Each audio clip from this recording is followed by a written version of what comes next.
Hey everybody, before we dive into some of the practical tools and application, you know where we're headed. We're going to take a moment to step back, we're going to go deep, and we're going to reassess our mindset, because as we've established, our mindset, or the way that we see ourselves and our circumstances, is ultimately what drives our behavior, which leads to those results. Now, if the results that we're hoping to achieve are to be more effective, time and priority management, we got to go deep and understand some of the mindsets that might drive less effective and more effective. Now, at least one of those, which we've visited before, but one that we can talk about here that I think is particularly important, is the mindset of an ownership versus a blame mindset. I mean, it seems pretty straightforward, right? If you'll remember, we talked about the line that when I'm leading and living from a place that's above the line, it means I own the outcomes that I'm achieving in my life. So if things are not going well and I don't feel that I'm being an effective user of the time that I've been given, I'm not prioritizing well, then whose job is it to do something differently? It's mine. That's living above the line. But when I blame other people and other circumstances and all of these outside forces for the reasons why I can't be effective, I'm living below the line. Now, let's take the same idea one step further, and I want to introduce what some of you may be aware of, but a number of years ago, Dr. Stephen Covey introduced another concept which I think is particularly powerful in helping us to be more effective in the way that we use our time and focus and energy. He introduced this concept called the circle of concern versus the circle of influence. Now, in that book, he wrote about the first circle, which is the circle that he called the circle of concern. And the circle of concern is really a visual representation that helps us to understand all aspects of our life that we might be concerned about. Now, that's a pretty broad statement. I mean, consider, what is it that you might be concerned about, or I'm concerned about? That list is incredibly long.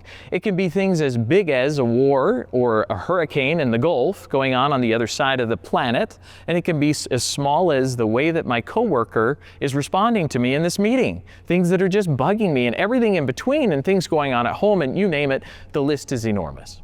Now, let's talk now about the other circle that he talked about, which is the circle of influence. Now, what's interesting is you'll notice that the circle of influence is within the circle of concern. Well, why is that? Well, because ultimately everything that I can influence is also something I'm concerned about. But not everything that I'm concerned about is something that I can influence. Notice the distinction. The things that are within my circle of influence are the things that I can choose to show up and behave differently in a way that I can change the outcome. Now, it doesn't mean that I can control every aspect of it, but there are some people and circumstances that I have more influence over. Now, here's the rub.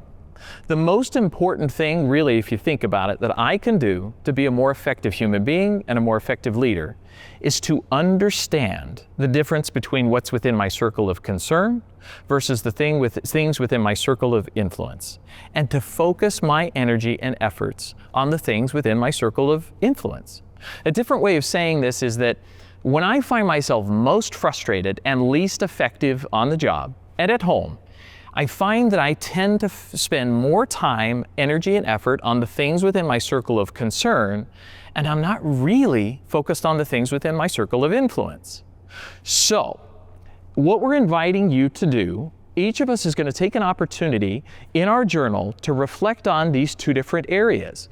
What are some of the things that I focus my time, energy, and effort on that were within my circle of concern? They may matter to me, but I really have no control over, very little influence. And then we're also going to create a list of the things that I can actually do something about. What are those things within my circle of influence? Now, here's the cool thing. When I focus more on the things that I can actually influence, my influence grows. But when I tend to focus primarily on the things that are within my circle of concern, well, the crazy thing is that circle also grows, but my influence reduces. So, the invitation is for us to make this one choice and to focus our time, energy, effort on the things that we can actually do something about. Let's get at it.